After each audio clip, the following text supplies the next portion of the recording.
Hey everyone, it's Sam here. Thank you for watching. So today kickstarts my Christmas series 2022. Can't believe we're here already. Basically between now and maybe a week before Christmas, I'll be sharing lots of Christmas projects. So different 3D crafts, boxes, cards, all sorts. There will also be a few autumnal ones mixed in, probably till about mid-November, just because I've got a few other ideas I want to share. But then it will be literally full-blown Christmas, and I've got a really fun Advent idea to share with you all this year. So first up, I've got these cool lock or push and lock gift boxes. I'll show you the inspiration for them in a moment, and I just wanted to share the beautiful paper pad that I've used as well, and it's from Simply Made Crafts by Helen Griffin, and it's a holly jolly Christmas paper. It's the 12 by 12 pack. Stunning. So that's what I've used to decorate it all. Basically how these work, I've got two. This was the first one. This was kind of my prototype. And although it works, these circles are a bit too low down. So I'm going to show you how it really will work. So you have this lovely size box here, all reinforced, beautiful papers there, and you've got your gift tag. And then you have these push sections on the sides. You just push those in, and then your box will open like so. And you can see you've got these little tabs which will form the locking mechanism. And then you've got that nice space there to fill with treats. And then when you slide it back down, you can kind of hear them click, and they've popped back into place behind these kind of like stoppers. So by pushing away from those stoppers will allow you to slide open the box. Okay, it's not a difficult box to make, but there's lots of stages, so I would just suggest that you watch it through now, and then when you go to make it, maybe do a trial run first, but just break down all of the steps and do each piece at a time, and before you know it, it's all come together and you've got these beautiful boxes. So let's get started. So this is the box that has given me the inspiration. Funny story, Mum showed me this. She said, these are really good, you should try them. And I was more interested in the box. I was like, what's that? And I done this, and I was like, wow, that's really clever. I'm going to recreate it. And then it just closes, and then that's locked. So that's what we're going to make. And it's pretty much the same size as well. If I just bring that one back in there, you can see, you know, it's pretty true to size. So it's a lovely overall size. Actually, let me just tell you, because people always ask that. So you're looking at 3.5 by 7.5 by 4.25. Okay. So for this one, for the gift tags, I've taken the Merry and Bright from the Creative Craft Products Winter Elements. So I've just made another one the same there. And then I've used the Apple Blossom Poinsettia set. I've put the Poinsettia and the peony in this, you know, together, but you do just get that there. And that's what's created this gorgeous Poinsettia. I do have a few of them. I've got the beautiful one that Helen Griffin did a couple of years ago, which is kind of my go-to. That's much bigger, but this one's quite a nice little topper size, I guess, as well. So I've just taken the smallest ones to decorate the tag there, and then the largest ones is what's on top of the box there. Okay, so first of all, we will put together the lid.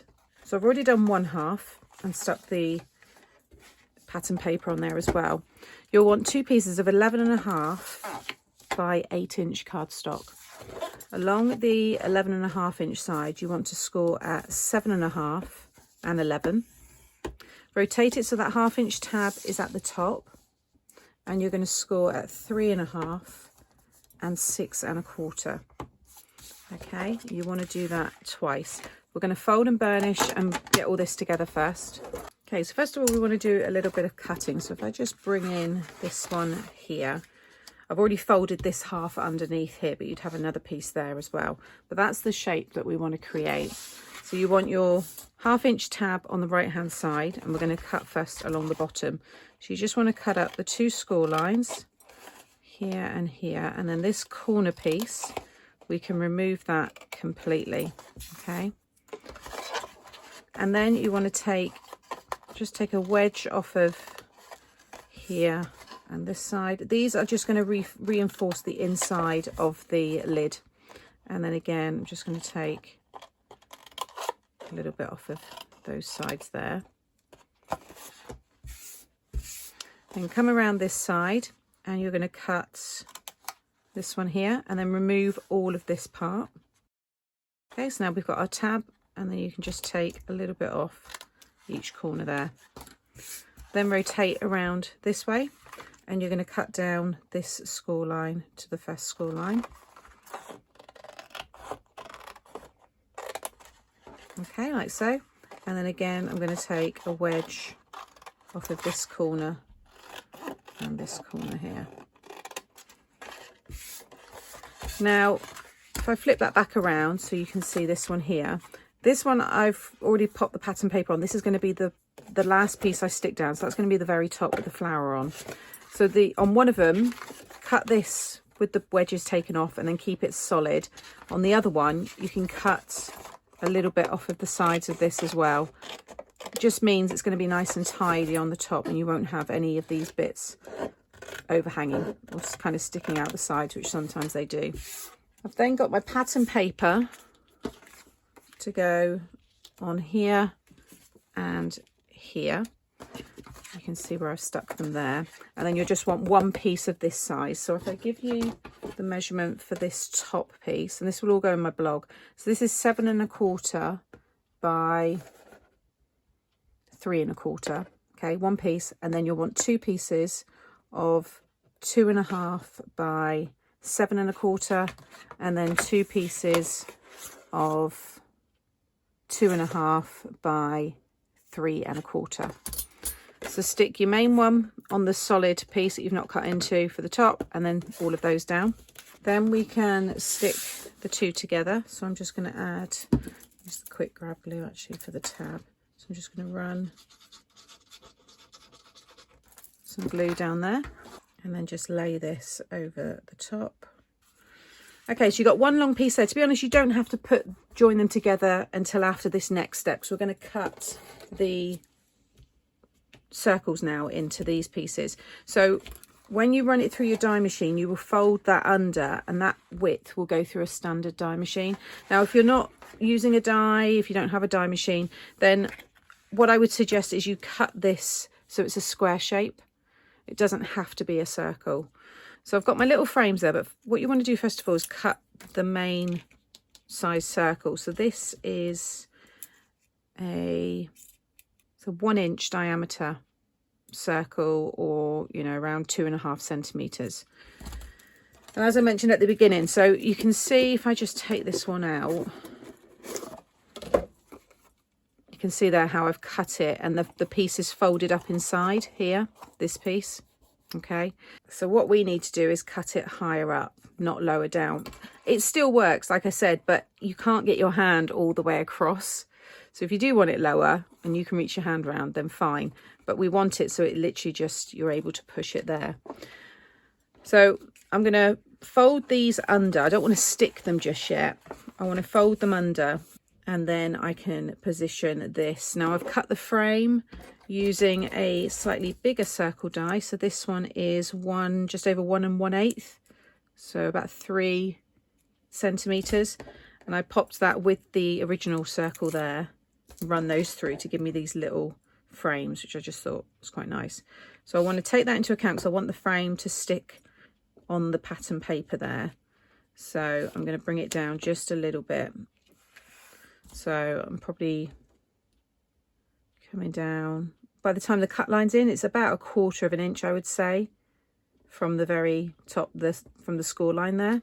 So I'm just going to take some tape here, and you just want to make sure that you get it in the middle. So what's that, 3 3/4? Yeah, bang on. 3 3/4 is the middle of that circle. So I'm just going to pop my tape there. I'm just going to fold both those under, and you'll see it will all go through. And then I'm just going to sit the plate just on that part. I'm not going to run it all through.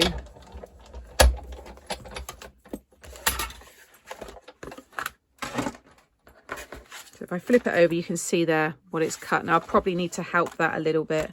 Yeah, so what I'll do is I can just take my scissors, just cut that away. It's only held together by a very thin amount, so I can actually feel where I need to cut. There we go. So that just goes back nicely there. And then I can just take my frame. Yeah, that's going to fit nicely over the top there as well. So I'm just going to repeat that on this side. So again, 3 3/4 is your centre there for that piece. Okay, so they're all stuck down. That one's a little bit higher, but it's not going to make a great deal of difference. It's not going to affect the overall working. So don't worry if they are slightly, one's higher than the other, but do make sure you get them in the centre. Next, we can stick all of this down. So stick your small ones down first. So I'm using the construction glue because that's just going to make the box very strong. If you can hear this one, it's a nice solid, when it's the reinforced sides there, you can hear how strong that is. And then when you stick them together, you can then fold this one so it kind of sandwiches in between the tab. So I'm going to do this one because I've stuck those two together, and then stick this together and then that one. Just keeps everything concealed. I mean, if you don't do it in that order, again, it's not the end of the world. It's not going to make any difference to the workings, but just inside it's just a little bit neater.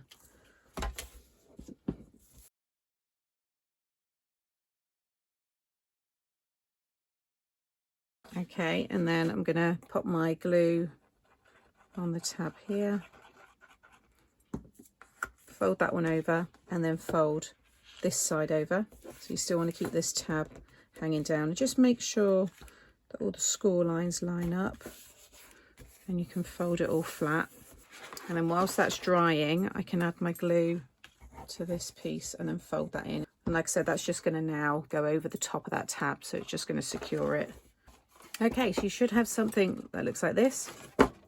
Decide what you want to be your front. So for me, it's this one because I've already stuck that on, which now is the one where I've done this slightly higher, but again, it's not going to matter too much. So I'm going to pop the back one down first and add my glue all over the top. And then fold in each of your sides. Add glue to the top. Lay that last piece on top, and because you haven't cut into that piece, you can make sure it's all perfectly squared like so, and then you can just go in and just spread out that glue and make sure that's nice and secure. So that is our lid done, and that will just get stronger and stronger. I always find Collall the next day when you go to, you know, look at your project that you've made, it just really hardens overnight. So whilst I've got it all here and I don't lose any of the bits, I'm going to stick my flower on top. So I've just got my hot glue here. You can see how I've built that one up underneath, and just sit that down. Let's have it that way, like so. And then I've just got my tag here with some of the baker's twine, and I'm just going to pop that underneath and just tie it in a knot.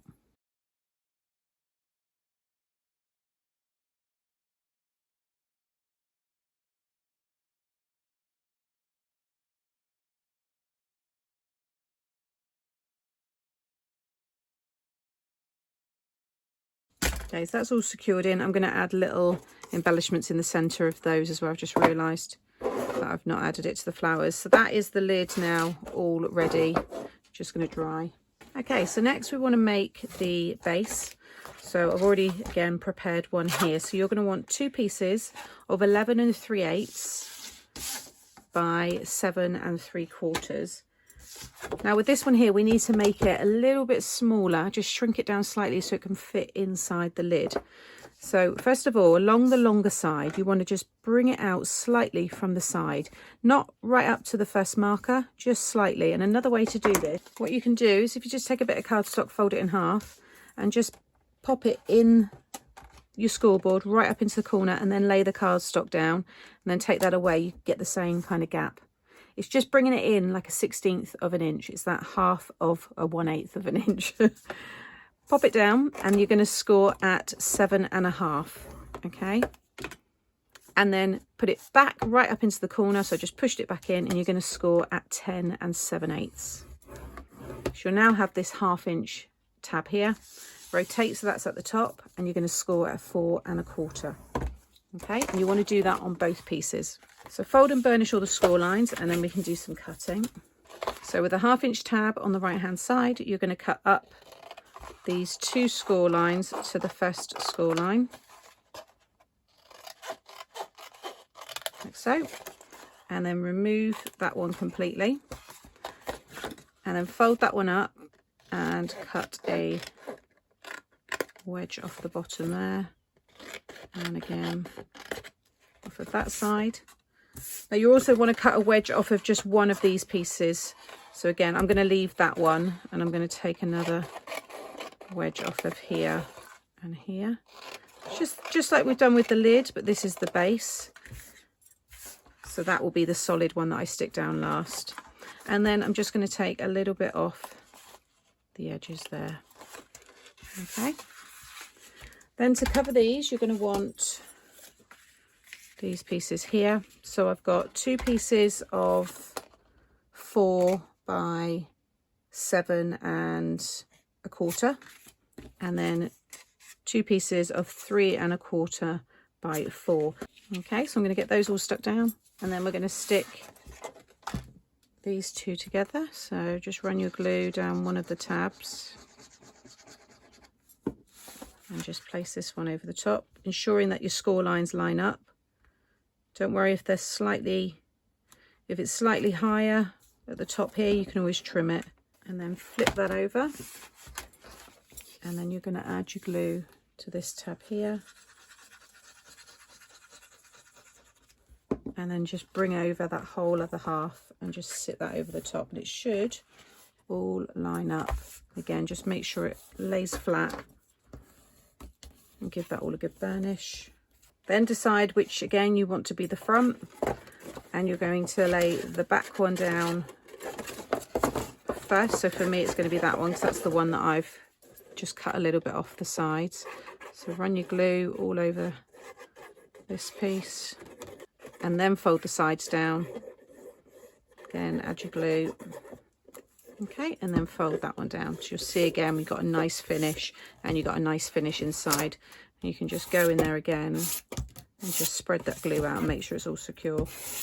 Okay, so once that's all done, your lid, because you've taken a little bit off the edges, that should just slide perfectly over the top, and you're going to have this that you can see through it. Okay, so you're going to want 2 pieces of 4 1/2 by 2, and that's for these tabs here. Now I stuck these down before I heat embossed, so that's why I stuck these over the top, which still looks okay, but I want to heat emboss directly onto these. So along the 4 1/2 side, you want to score at 1 3/4 and 3 1/2.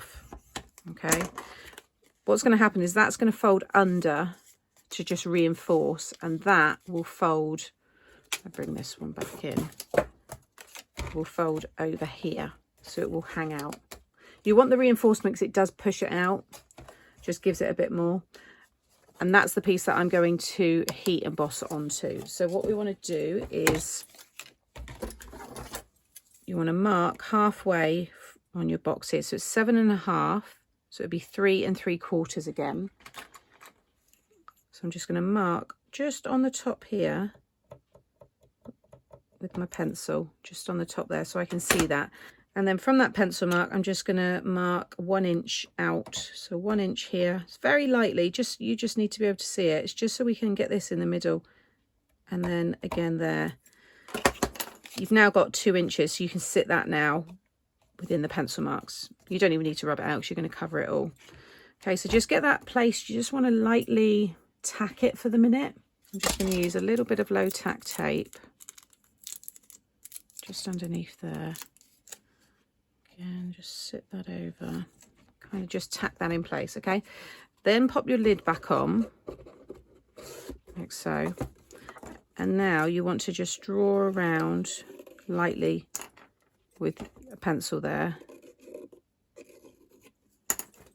Take that back off, and that's now where I want to, so I can take that off.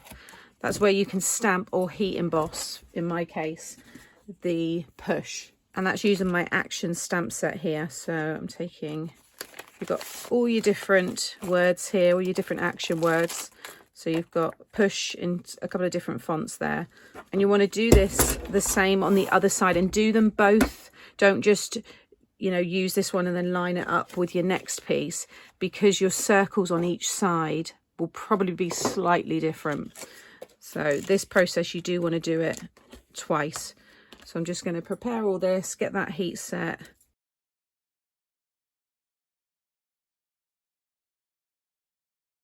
Okay, so that's heat set and it's slightly warped, but because I've now got this piece to stick on, and especially if you're using the Collall glue or any kind of construction glue, it will, you know, it will flatten that all back out again. So I'm just adding my glue now to there, and then just fold that under.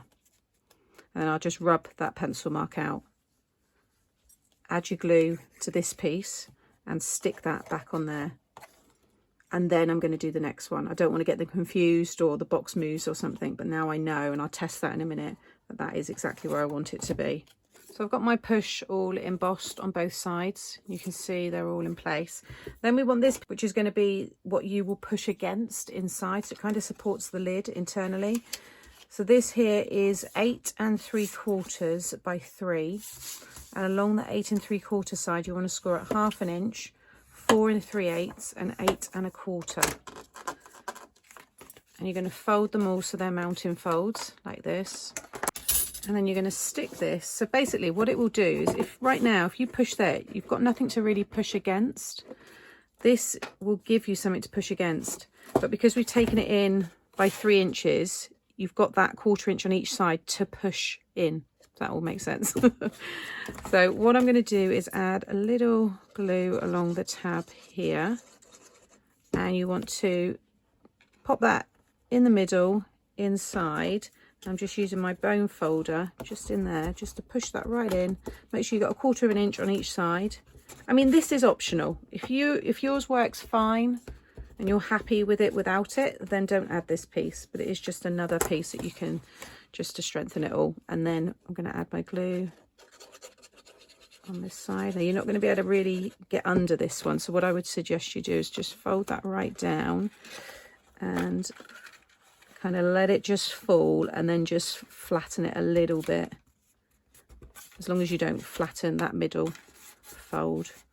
You can push down on the top there, but can you see now it's raised in the middle and it will come into that circle there, which is what you want. Okay, as long as it's in that circle, it's in some position. You're going to lose a little bit of the space there, but it's not a lot. I mean, most things are just going to sit in this part. Now, when you pop that back on top, it will still close because it's been brought in slightly, but you should feel now that you can push against it and it's going to be able to slide off. Obviously, we need to add the little bar now to lock this into place. Now I've got some double-sided adhesive foam here, but you can use the fun foam and just add adhesive to it. And I'm just taking some of the pink scrap that I've got here, and I'm just going to cover, just peel back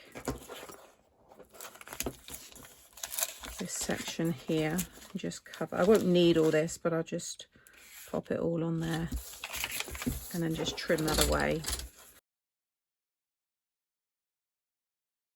And then I'm just going to cut myself about 3/8 inch strip by about 3 inches. Okay, you see, you don't need all of what I've cut at all, but it was just, I mean, I'm probably not cutting these as straight as I could, but you get the idea. You're not going to see these, so I'm not too worried. And I've used the pink just so it does kind of disguise inside there. Okay, but you want 2 of them. You just want to make sure that it's longer than this piece here. So you can see here how they've been used, but they just literally hide behind that circle. So again, this is why, you know, you're not meant to do them as low down as I did them on here. But this is what they're going to be, and they are the stopper, really, the lock that will keep these tabs in place until you push against them. So I've just put the lid on here. As that slides down, if you just look there, you can see the foam inside. Can you see that then pop out? That's what you need it to do on these. So you've got these tabs here, which are 1 3/4. So you want to attach this 1 3/4 down inside here. So if you pop your ruler in, it's going to be hard for me to show you what I'm doing. I'm just popping the ruler in there flat and just marking 1 3/4 just there. As long as you can see it, it's just a guide just to get this in place. So you can see that I've just marked my pencil mark, and from this way it's just under 1 inch. And I'm going to take the backing off, and you could do a test, just lightly place it down, don't, you know, really push it. So if you need to lift it, you can. So that's just stuck there now. So I'm just going to take the box, slide this in. Obviously it's going to add a little bit of bulk, so you'll have to like squeeze it in to get it to close. But yeah, I could just feel it click then. So that is stuck now. Look, I can't pull it off. So now when I push against it, then it opens. Okay, so just have a little play around with that. Just make sure that you've got it where you want, but it is, yeah, don't stick it down straight away, and then it's easy for you to lift and reposition. So that's okay there. I'm just going to do the same on this side. So 1 3/4. Okay, yeah, just slotted that in and it's locked in. So now if I push on each side, it comes out. And there you have your little slide and lock box. So there's the finished boxes side by side. You can see the different colour combos there. And, you know, look, they're both locked. I can't pull those lids off. You can see there. It's a really, really strong lock. Just make sure you push in the side. You kind of have to push them equally, and then it will all slide out. How cool is that? I think it's such a fun style. And you can hear it lock in as well, which is good. So I hope this tutorial has been easy to follow, and I've broken down all of the steps. Just do each, you know, stage at a time, and hopefully it will all come together for you. And also just do a test run, maybe with some rough card. Certainly just the top kind of, just all like the mechanisms, just so you can check that you're happy with it. Cardstock weight, I've used the Lidl on the pink. That's the Lidl light pink, which is about 270, 300 GSM. This is a Craft Perfects. This is a 220 GSM. And I must admit, both of them are pretty good, but I would go with the heavier weight as well. But I hope you've enjoyed it, and you give it a go. I'm definitely going to revisit it in some smaller sizes as well, because I think it's really cute. I'll have linked now some other fun gift box tutorials that you may want to watch next. And if you've enjoyed today and you're not subscribed to the channel, consider subscribing and make sure you hit the notification bell, and that way you won't miss out on any future videos. Take care, and I'll see you all again soon. Bye.